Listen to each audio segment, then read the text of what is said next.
છોટાઉદેપુર જિલ્લામાં પેટા આરોગ્ય કેન્દ્રો બન્યા છતાં ગ્રામજનો સારવારથી વંચિત, લોકાર્પણના અભાવે તાળા જ લટક્યા।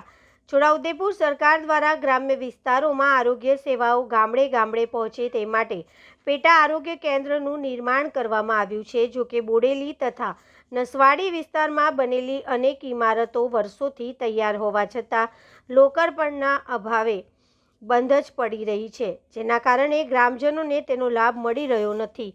બોડેલી તાલુકામાં અંદાજે 10 જેટલા પેટા આરોગ્ય કેન્દ્રો બન્યા છે, પરંતુ તે ધૂળ ખાતા અને બંધ પડેલી હાલતમાં જોવા મળે છે। નાના આમદરા ગામે બનેલ પેટા આરોગ્ય કેન્દ્ર સંપૂર્ણ રીતે તૈયાર છે, છતાંય ગામમાં લોકો આજે પણ 4 કિલોમીટર દૂર આયુષ્માન આરોગ્ય કેન્દ્ર સુધી જવા મજબૂર છે।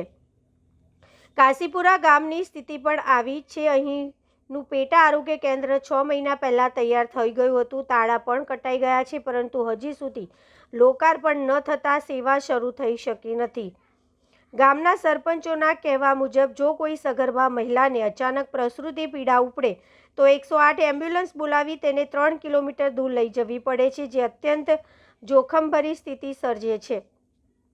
ગ્રામજનો સરકારને વિનંતી કરી રહ્યા છે કે વહેલી તકે લોકાર્પણ કરી આ કેન્દ્રો કાર્યરત કરવામાં આવે। હાલમાં ઘણા પેટા આરોગ્ય કેન્દ્ર સુમસામ વેરાન દેખાય છે। આસપાસ ઝાડી ઝાકરા વધી ગયા છે, દરવાજાઓ પણ તાળા લટકાય છે અને વર્ષોથી ઊભેલી ઇમારતો જનસેવા વિના બિનઉપયોગી બની રહી છે।